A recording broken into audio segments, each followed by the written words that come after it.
সবাইকে নমস্কার।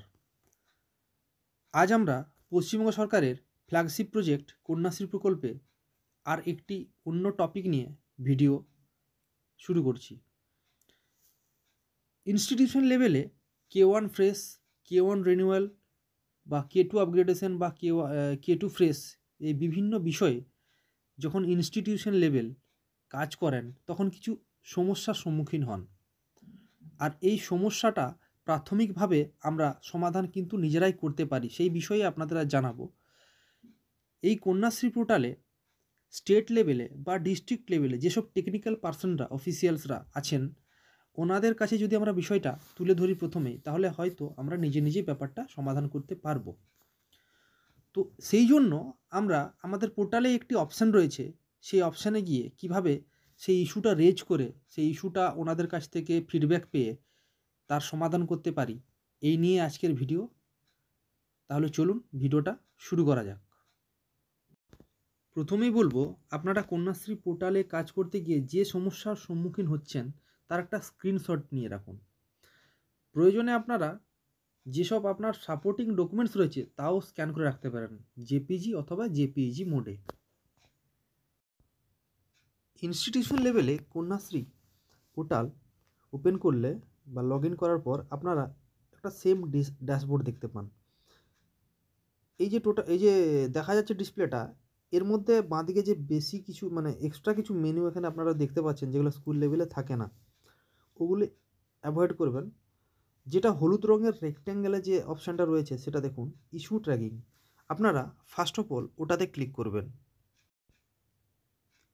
Issue tracking মেনুতে ক্লিক করলে দুটি সাব মেনু বেরিয়ে পড়বে। সেখানে প্রথমে পাবেন আপনারা লজ ইওর ইস্যু। আপনারা লজ ইওর ইস্যুতে ক্লিক করবেন। লজ ইওর ইস্যুতে ক্লিক করার পর আপনারা এরকম একটা উইন্ডো পাবেন যেখানে লেখা আছে উপরে ইস্যু ট্র্যাকিং রেজিস্টার হেয়ার।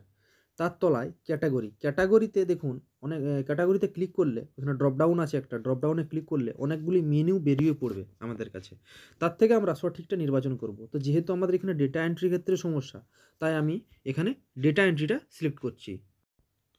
তাই প্রথমেই আমি এখানে ডেটা এন্ট্রি অপশানটা ক্যাটাগরিতে সিলেক্ট করে নিলাম।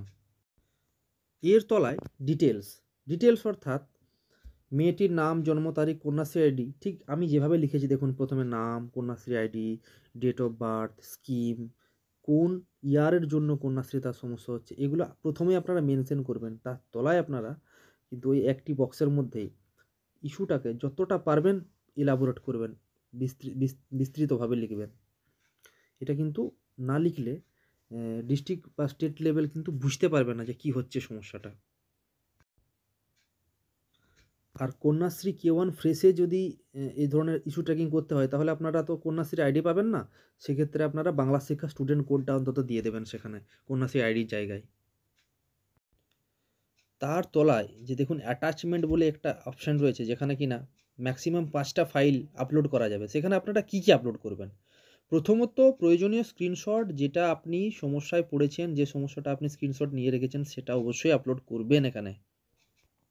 দ্বিতীয়ত, আরও যদি কিছু সাপোর্টিং ডকুমেন্টস যেগুলো আপনি স্ক্যান করে রেখেছেন জেপিজি বা জেপিজি মোডে, সেইরকম আবার 4টা ডকুমেন্টস দিতে পারেন, অথবা স্ক্রিনশটই 5টাও দিতে পারেন। ম্যাক্সিমাম 5টার বেশি এখানে ফাইল কিন্তু আপলোড করা যায় না। ডিটেলসের ঘরটি যদি আপনাদের ছোট মনে হয় বা অনেক কিছু বেশি কিছু লেখা রয়, সেখানে দেখবেন ডিটেলসের ঘরের তলায় একদম ডান দিকে একটা সার্কেল আমি করেছি, ওখানটা ধরে যদি নিচের দিকে মাউস ধরে ড্র্যাগ করেন, তাহলে এই ঘরটা অনেক বড় হয়ে যাবে।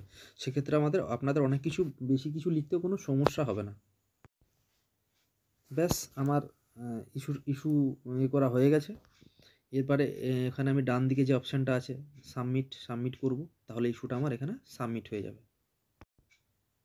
ইস্যুটা সাবমিট করার পর ওপরে আপনারা দেখতে পাবেন যে your grievance submitted successfully, your issue tracking ID is এত একটা সংখ্যা। সেটা আপনারা ওই মেটার ফর্মে বা কোনো আপনাদের রেজিস্টারে নোট করে রাখবেন।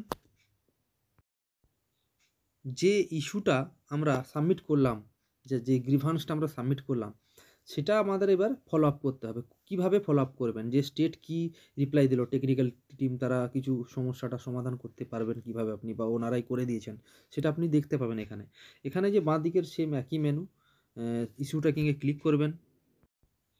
ইস্যু ট্র্যাকিংয়ে ক্লিক করার পর তলায় আপনি অপশন পাবেন এক্সিস্টিং ইস্যু লিস্ট, ওখানটায় ক্লিক করবেন। তাহলে দেখতে পাবেন আপনার পরপর যতগুলো আপনি ইস্যু সাবমিট করেছেন সবগুলো কিন্তু স্ক্রিনে ভেসে উঠেছে। এবং প্রত্যেকটা ইস্যু পাশে লেখা থাকবে যে রিপ্লাই অ্যারাইভড বা কোনো রিপ্লাই আসেনি। যেটা রিপ্লাই অ্যারাইভড হয়েছে সেটা আপনারা ক্লিক করে খুলবেন, তাহলে দেখতে পাবেন এরকম একটা ড্যাশবোর্ড খুলে গেছে। আপনি যে ইস্যুটা সাবমিট করেছেন, কি লিখেছেন, আপনি কি অ্যাটাচমেন্ট দিয়েছেন, দেখুন সবকিছু কবে করেছেন সবকিছু কিন্তু শো করছে। এরপরে আপনারা যখনই দেখবেন যে রিপ্লাই অ্যারাইভড সেখানটায় যখন ক্লিক করবেন দেখবেন এরকম খুলে যাবে ইস্যু ডিটেলস। এবং এখানে আপনি দেখবেন সেকেন্ড ওইখানে একটা চ্যাটের মতো খুলে গেছে, যেখানে কিনা টেকনিক্যাল টিম কিছু একটা রিপ্লাই দিয়েছে। সেবারে যদি আপনার মনে হয় যে না ঠিক আছে এইভাবে করলে এগিয়ে যাবে, তাহলে আপনি আগে কাজটা করে নিন। আপনি যে সমস্যায় পড়েছিলেন কাজটা করতে গিয়ে তারপর দেখলেন যে সমাধান যখন হয়ে যাচ্ছে, তখন এখানে আপনি করে দেবেন yes satisfy and close issue, এই অপশানে ক্লিক। কিন্তু টেকনিক্যাল টিমের রিপ্লাই পাওয়ার পরেও আপনি সেই মতো কাজ করার পরেও যদি সমস্যাটি সমাধান না হয়, তাহলে এখানে একটা আরও অপশান আছে নো রিওপেন ইস্যু। যখনই এটা ক্লিক করবেন তখন নিচে এরকম খুলে যাবে, আবার ডিটেলস, আবার অ্যাটাচমেন্ট দিতে বলবে। অর্থাৎ আবার আপনি ডিটেলস দিন, দিয়ে আবার মনে হলে যদি কোনো অ্যাটাচমেন্ট আরও কোনো নতুন কোনো স্ক্রিনশট আপনার সেভ করা হয়েছে তাহলে সেটা অ্যাড করে তারপর সাবমিট করুন। এরপর আবার কিছুদিন বা 2-1 দিন অপেক্ষা করুন, দেখবেন অবশ্যই রিপ্লাই অ্যারাইভ হবে।